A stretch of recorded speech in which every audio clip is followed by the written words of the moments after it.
Hello students, welcome back to your English class. We are doing chapter 4, The Ashes That Made Trees Bloom, from your English NCERT book Honeycomb. We have done with the reading and explanation of the chapter. So today we're gonna solve the exercises given to the chapter.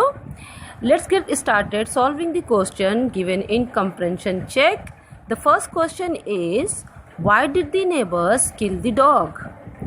The solution is, or you can say the answer is, the neighbors killed the dog in anger. They have expected the dog to help them get a treasure, but the dog had rather taken them to a foul-smelling dead kitten. I think I should make you understand the meaning of the answers also so that you can learn it well. So, what was the question? Question क्या था कि उन neighbours ने, उन पड़ोसियों ने कुत्ते को क्यों मारा? तो आप आंसर लिखेंगे कि उन नेबर्स ने, उन पड़ोसियों ने उस कुत्ते को गुस्से में मारा क्योंकि उन्होंने ये एक्सपेक्ट किया था कि वो डॉग उनकी हेल्प करेगा ख़जाने को हासिल करने में, लेकिन वो डॉग उनको ऐसी जगह पे लेके जाता है जहाँ पे सिर्फ एक मरी हुई बिल्ली होती है. ठीक है. Now next question is, mark the right item, which means we have to find out the correct option. The first question is, the old farmer and his wife loved the dog because option A, it helped them in their day-to-day work. Option B, as if it was their own baby. Option C, as they were kind to all living beings. So here the option B is right, as if it was their own baby. तो वो old farmer और उसकी wife उस कुत्ते को क्यों प्यार करते थे? क्योंकि उसे वो अपने बेबी ही मानते थे, उसी तरह उसको ट्रीट करते थे. Question number 2, when the old couple became rich they, option A, gave the dog better food.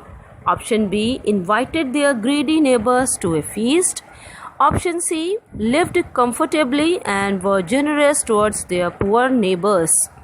So here option C would be right, lived comfortably and were generous towards their poor neighbors.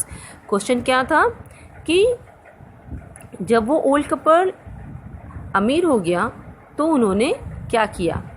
तो सही option होगा आपका कि वो comfortably रहना शुरू कर दिया उन्होंने, और साथ ही वो इतने जनरस थे, बहुत काइंड थे, तो उन्होंने नीडी लोगों की, ज़रूरतमंद जो उनके पड़ोसी थे, गरीब, उनकी मदद भी की. Third one is, the greedy couple borrowed the mill and the mortar to make. Option A, rice pastry and bean sauce. Option B, magic ash to win rewards. Option C, a pile of gold. तो वो greedy जो couple था, उन्होंने मिल जो चक्की थी और जो मोटर ओखली थी, वो क्यों ली थी? क्या बनाने के लिए? तो option C would be right here, a pile of gold. क्योंकि वो ग्रीडी पीपल थे तो उन्होंने सोना बनाने के लिए वो चक्की हासिल की थी और बोरो की थी जनरस कपल से. Okay, let's match our answer with the solution. Yes, it is right. Okay, now let's solve the working with the text. The first question is, the old farmer is a kind person. What evidence of this kindness do you find in the first two paragraphs? तो वो old farmer एक दयालु व्यक्ति था. इस बात को आप पहले 2 पैराग्राफ से किस तरह से प्रूफ करेंगे? ये क्या आपके पास इसको प्रूफ करने के एविडेंस या सबूत हैं? So you will write the answer as in the first paragraph it is written that the old farmer treated the dog like his own child.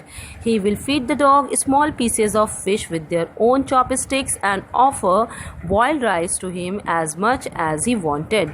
The second paragraph says that to provide food to the birds, the old farmer will often turn up the surface of the ground. Both these instances proved that the old man was a kind person. तो वो जो बूढ़ा व्यक्ति था वो बहुत दयालु था. इसका सबूत हमें पहले पैराग्राफ से कब मिलता है, जहाँ पे ये लिखा हुआ होता है कहानी में कि वो उस डॉग म्यूको को अपने बच्चे की तरह ट्रीट करता है और उसको खाना खिलाता है. यहाँ तक कि अपनी चॉपस्टिक से, अपनी खुद की चॉपस्टिक से वो उसके प्लेट में खाना डालता है, साथ ही वो जितना भी चाहे वो बॉइल्ड राइस चावल उसके प्लेट में डालता है। सेकेंड पैराग्राफ में दूसरा एविडेंस जो हमें देखने को मिलता है जो ये प्रूफ करता है कि वो काइंड थे, वो ये था कि बर्ड्स को खाना देने के लिए वो खुद से ही ज़मीन को खोदता था ताकि वो मेहनत करके उन बर्ड्स को खाना प्रोवाइड कर सके। तो ये दोनों ही इंसिडेंट्स, ये दोनों ही एग्जाम्पल्स ये प्रूफ करते हैं कि वो जो बूढ़ा व्यक्ति था वो बहुत ही ज़्यादा दयालु था, काइंड था। Okay, next question number 2 is What did the dog do to lead the farmer to the hidden gold?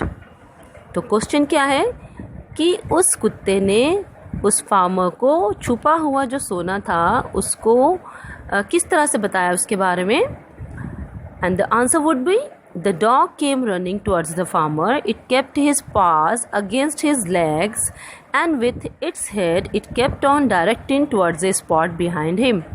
The old man initially ignored the dog, but it kept on whinnying and running to and fro. It would be fro, not from. Make it correct. To and fro until the farmer followed it to the spot.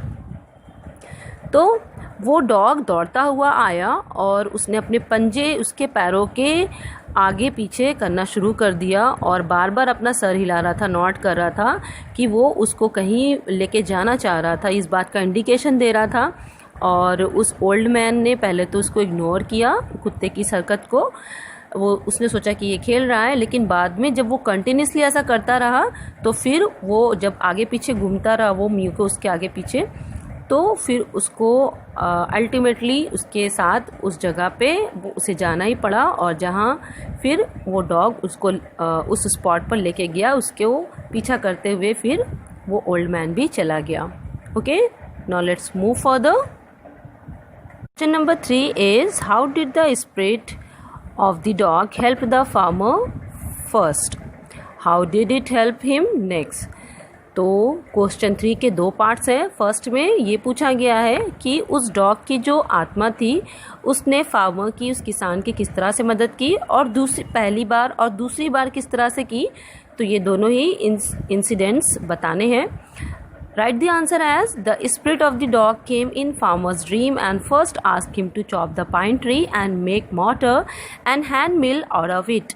With the mortar and mill it gave the farmer heaps of gold.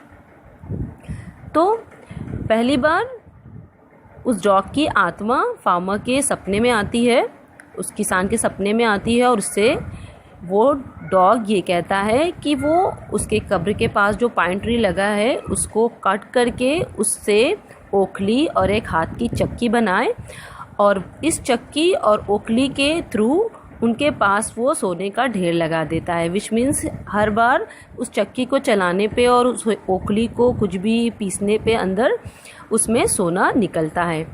Second incident, the dog's spirit again came in the farmer's dream for the second time and told the farmer to collect the ash of the mortar and the mill and sprinkle it on the withered trees and they will blossom. The farmer did this in front of the daimyo and was awarded with lavish gifts. Second time पे उस dog की spirit आती है, उसकी आत्मा आती है और वो कुत्ता सपने में उस फार्मर से ये कहता है कि जितने भी जो मोटर और मिल टूट गई है, ओखली और जो चक्की टूट गई है, उसकी राख को लो और सूखे हुए ड्राई पड़े हुए पेड़ों पे छिड़क दो जिससे वो दोबारा खिल जाएंगे। फार्मर ने ऐसा ही किया, वो भी डेमियों के सामने, और इस तरह से उस लैंडलॉर्ड ने उसको इनाम में बहुत सारे लैविश मीन स्प्लेंडिड, शानदार, लग्जरी गिफ्ट्स उसको दिए। Okay, next question is question number 4. Question number 4 is why did the daimyo reward the farmer but punish his neighbor for the same act? तो क्वेश्चन ये है कि डेमियो ने उस farmer को, उस किसान को इनाम क्यों दिया जबकि उसी एक्ट के लिए उस नेबर को पनिश किया, दंड दिया। Your answer would be the farmer had sprinkled the ash over the withered cherry tree and it blossomed. Daimyo was pleased seeing the miracle and he rewarded the farmer. His neighbor poured the ash over the cherry tree but nothing happened to the tree. Fine particles from the ash entered the ash of the eyes of the daimyo and his wife. They began to sneeze and cough.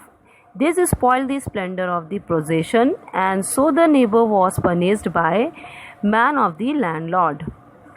तो answer क्या होगा इस question का कि उस किसान ने उस राख को ड्राई और सूखे पड़े हुए पेड़ पे छिड़क दिया, जिससे कि वो दोबारा खिल गए।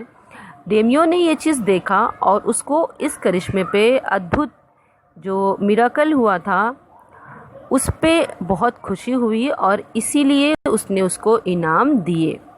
जबकि उस नेबर ने उस राख को चेरी ट्री पे छिड़का, लेकिन कुछ नहीं हुआ उस चेरी ट्री पे, वो खिला नहीं दोबारा से, बल्कि उसकी जितने भी राख के जो पार्टिकल्स थे, कण थे, वो उड़ के आँखों में और नाक में डेमियो और उसकी वाइफ के चले जाते हैं, जिस वजह से उनको बहुत सारी छींकें आती हैं, खांसी आती है।